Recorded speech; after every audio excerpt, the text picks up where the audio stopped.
30 minutes. We'll keep giving you details, insights and perspective on what this meeting means and why it is so important. But first up, the headlines as always. US Vice President JD Vance is in India, all set to meet Prime Minister Modi in the next couple of minutes. On the agenda, trade, economic ties and deeper strategic ties between India and US.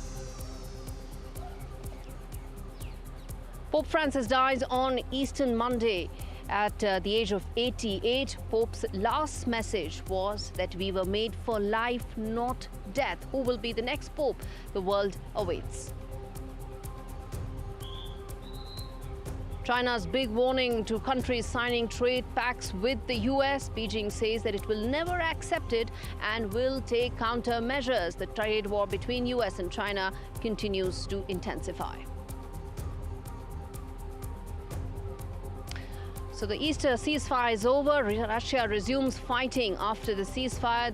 Ukraine says that Moscow breached the ceasefire nearly 3,000 times.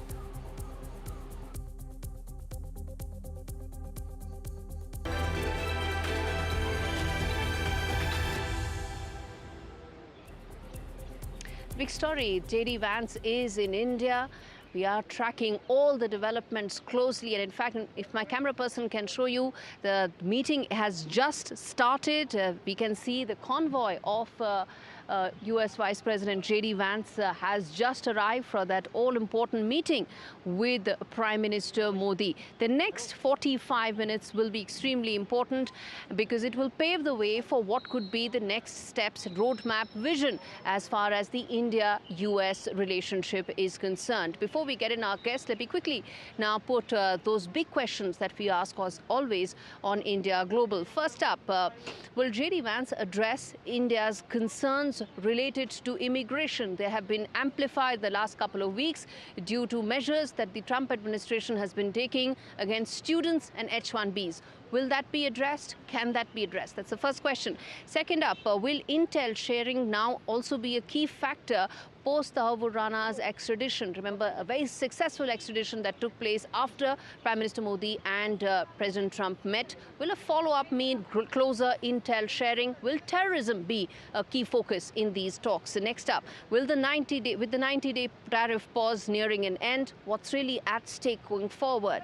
Can India balance the US market access demands with its own Make in India priorities? Remember, both sides are talking about America first, India first, Make in India. Where is that balance? Where is that fine line? What will be that give and take? Maybe this meeting will provide some answers. And lastly, can breakthroughs be expected when it comes to defense tech transfers, and how will this shape long-term regional security dynamics? A lot of ground to cover, as I said. Let me first get in Ambassador Arun Singh, who's been the ambassador of India to the US. Ambassador Singh, I'm going to keep coming back to you, but I want to keep reflecting the visuals that are happening behind me because the convoy of US Vice President JD Vance is right behind me, and all those black vehicles are nothing but the security, the US Secret Service security that is there ahead of the meeting that is in fact started, followed by the dinner that will take place. All right, Ambassador Singh, let me start with you, sir. First question I want to ask you is that this is an important meeting, a lot of ground to cover, a lot at stake. How do you view this meeting, and what would be your ideal takeaways from this? I think what this meeting signals is that high-level engagement between India and the US is continuing. You would recall that the Indian Prime Minister was the fourth foreign leader invited by US President to visit the US. So that was one signal. The Indian Foreign Minister was among the invitees at the inauguration. And the first set of meetings that the new Secretary of State did was with the Quad Foreign Ministers, with the Indian Foreign Minister. So it's part of that a visit of the Vice President will allow high-level discussions to take place. Now, as you have indicated, there is going to be a certain amount of focus clearly in the entire India-US establishment on trade-related issues, because that's one of the difficulties, that's one of the areas where US has been putting some emphasis. But it's clear that both sides have been very seriously and with determination engaged in negotiations on this. The Indian Commerce Minister has visited US, the Assistant USTR has come to India, A senior Indian official is scheduled to visit the US later this week, and the negotiators have finalized the terms of reference between them. So this discussion is continuing. Now, while that is happening, clearly, I think at the level of the Vice President and the Prime Minister, they will look at the broader relationship. What are the challenges the two countries are facing, where there is convergence in handling them? Some of those would relate to China's unilateral and assertive action. Also, how do you strengthen the military cooperation between the two countries?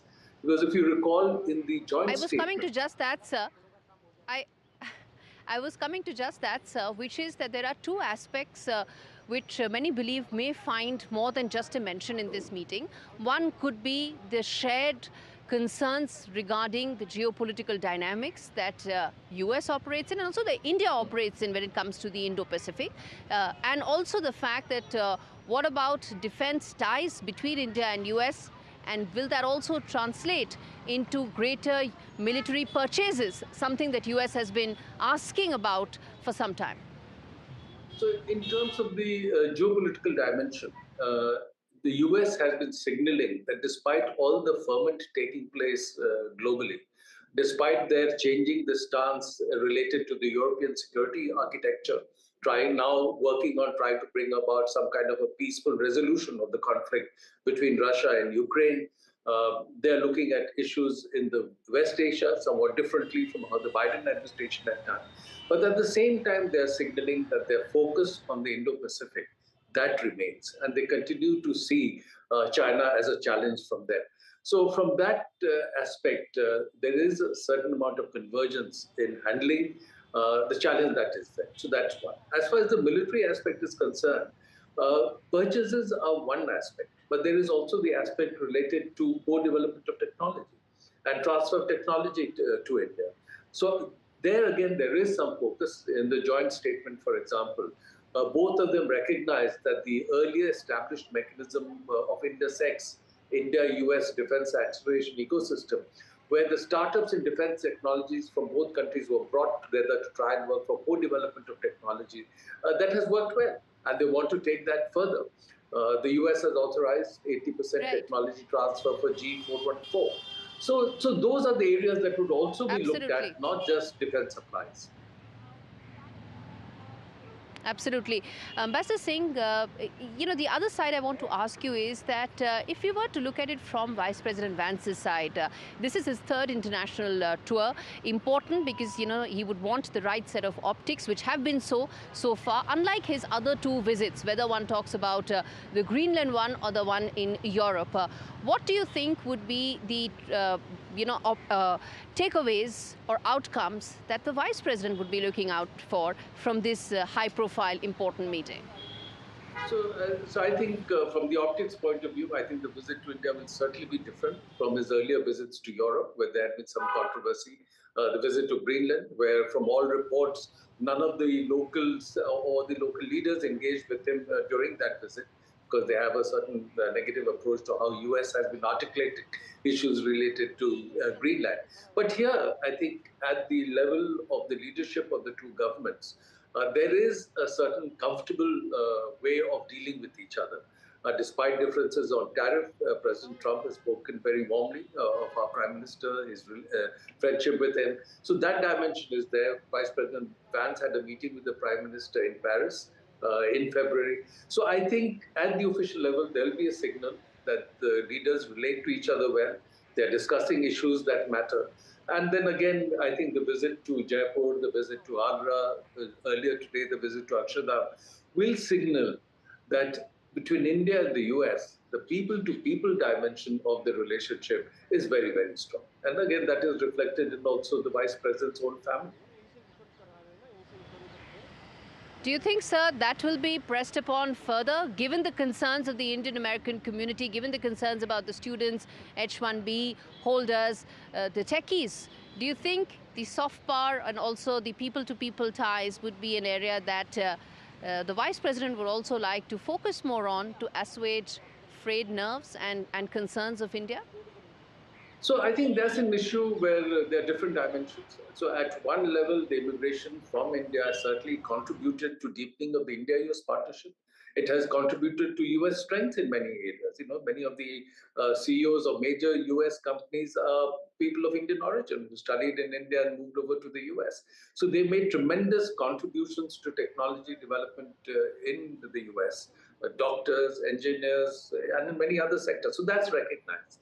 But at the same time, today there is a certain political mood in the US related to immigration that has been built up. And so there are consequences. And we are seeing that a certain number of Indians were deported from the US. There's many students, their visa status has been revoked. So here at one level, any country has a sovereign right to decide on visas. But one would expect that people who've been given visas with a certain understanding, those purposes are fulfilled. If students have gone there, they should be able to complete their education. So I think these are the issues that the two governments would need perhaps to discuss in greater detail. And finally, sir, before we wrap this up, how important or how significant do you think China could be in these talks? There's a position that US has taken, but the position as far as New Delhi is concerned, it's not only nuanced, but is also evolving as we speak. How much do you think China will figure in these talks? So, China will certainly figure, but I don't think we should see the India-US relationship as predicated only around China. That's only one dimension, because there are a lot of strengths in the bilateral relationship. If you look at trade, US is our largest trading partner. India is among the top 10 trading partners of the US.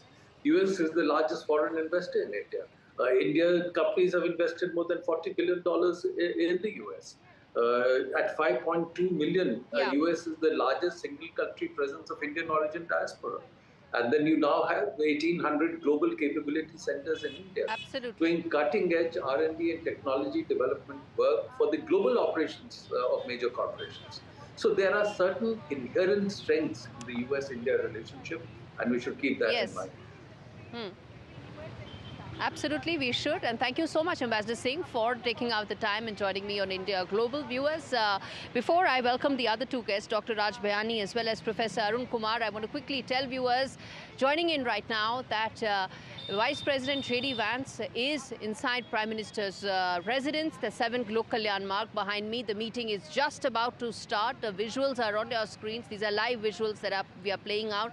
This is the most important meeting today diplomatically. Remember, it's a semi-private trip of the Vice President and his family. Today is when he will be meeting the Prime Minister, who will also be hosting him for dinner after the meeting. Important because of the very dimensions it opens up and the many areas in which both US and India are looking to strengthen their cooperation. And on that note, let me quickly now rope in Dr. Bayani as well as Professor Kumar. Professor Kumar, let me start with you. The sense one gets is that Trump 2.0, a lot of focus has been around these trade negotiations. The fact that India has the 90-day pause and the window to be able to thrash out a deal that is mutually agreeable and beneficial, how important do you think that is for the bilateral relationship to move on, evolve, and grow into its many possibilities? Thank you for having me. I think it's a very critical thing because, as was already pointed out, US is our largest trading partner, just ahead of China. We have a huge surplus with the US, whereas we have a deficit with other nations. We need to preserve that, otherwise our trade deficit would go up further. So how do we preserve that surplus that we have? Because President Trump is very transactional. He wants to reduce that deficit that the US has with us. And for that, he's pressing us on agriculture, on various other fronts where we have surpluses. And our agriculture is rather backward. Under WTO, we got certain concessions because of which we were trading with the US. We could send our agriculture produce. But he's been accusing India of... I was actually asking you another question, sir. You're making an important point, which is why there are divergences as far as the trade negotiations and how they need to be approached. My question was, sir, in this 90-day window, one is, of course, you lock the trade volume and you ensure that it's insulated from the broader trade tensions. But how important do you think the trade deal is to be able to unlock the potential of the bilateral relationship as a whole, not just in trade, but in other dimensions? So for us, trade is very important. For the US, it is less important because the US has a much larger trade with other countries, especially with EU and China and so on. So, in other words, we are the ones who are going to be pressed very hard by the US for concessions. Our capacity to press the US for concessions would be very limited. And therefore, in a sense, we have to be very careful about how the trade negotiations go. In fact, with the EU, we've been having trade negotiations for 23 years, haven't managed to fructify them. With the UK, we've had negotiations for the last 4 years. So it's a very tricky business. Whenever we've had bilateral and multilateral agreements, India has lost out. Here, we have to try and see how to preserve our trade, and especially in agriculture, because agriculture is very poor. And that's where, we are being pressed because... Hold your thought there, sir. I'm going to come back to the agriculture part of it because it's important. You're right about it.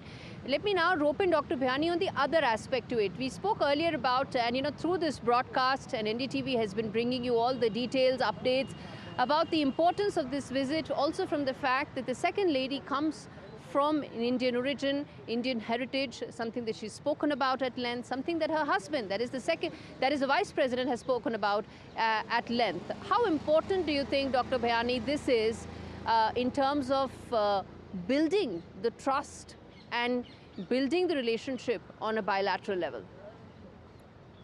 It is, thank you for being me here, and it is absolutely very, very important symbolic gesture.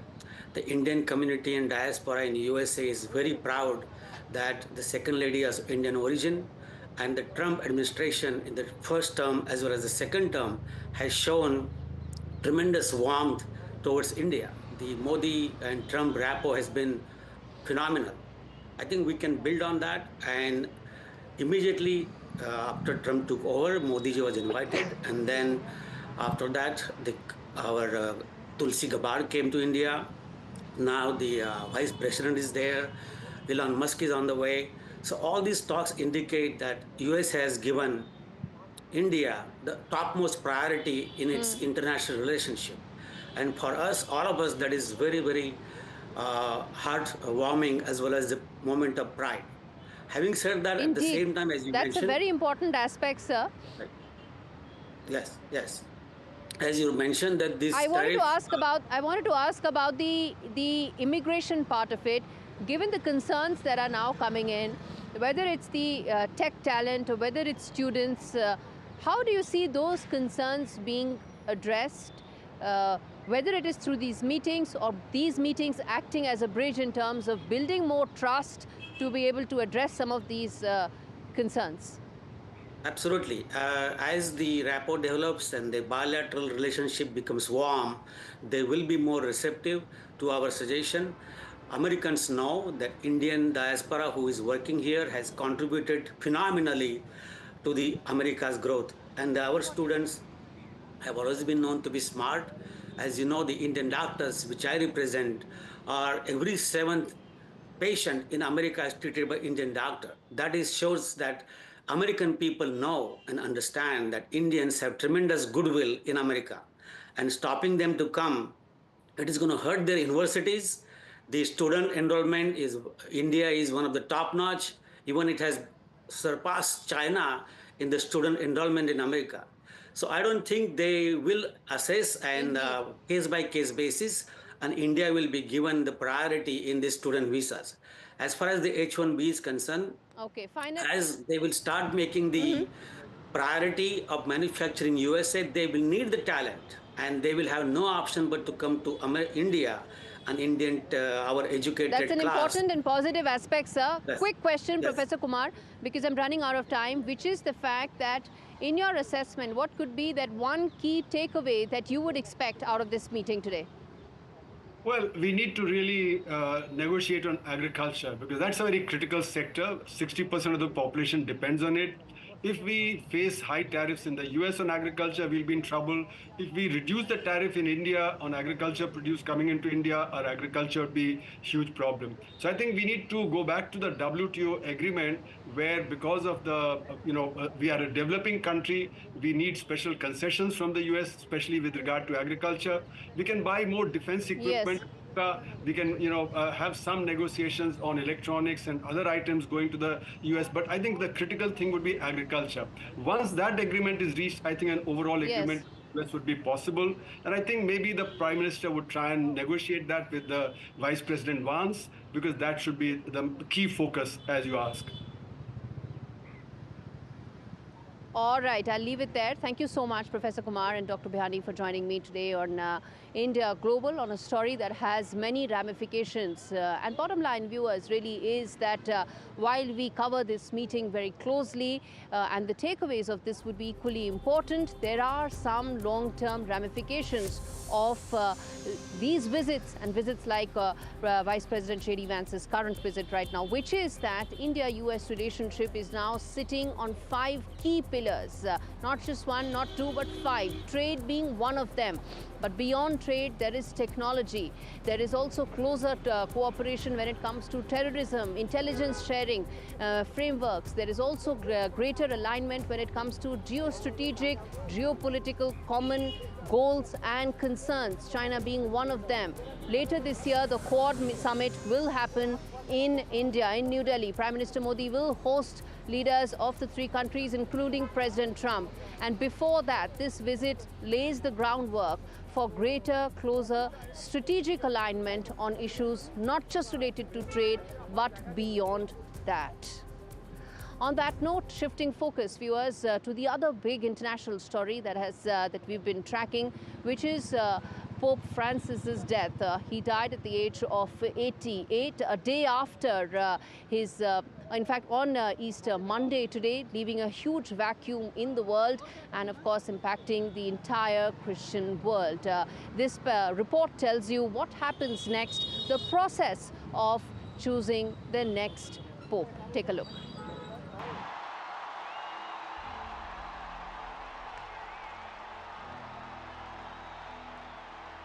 Choosing a new Pope is an elaborate affair.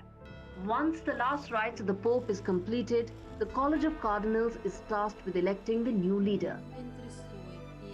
The college consists of cardinals who are bishops and archbishops. In theory, any Roman Catholic man who has been baptized can be considered for election to become Pope. The cardinals, however, prefer to select one of their own. Voting happens inside a guarded environment, and the interaction of cardinals from the outer world is restricted to remove the chances of collusion of votes.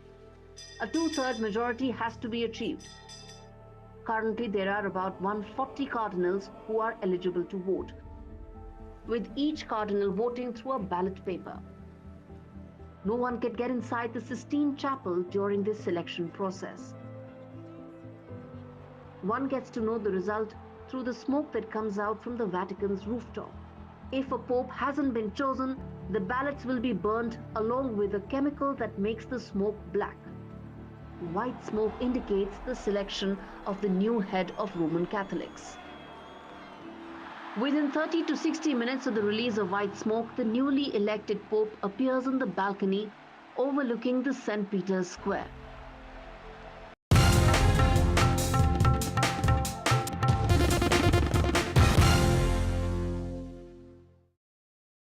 Get £8 off at selected restaurants on Just Eat. Use code APRIL8 now.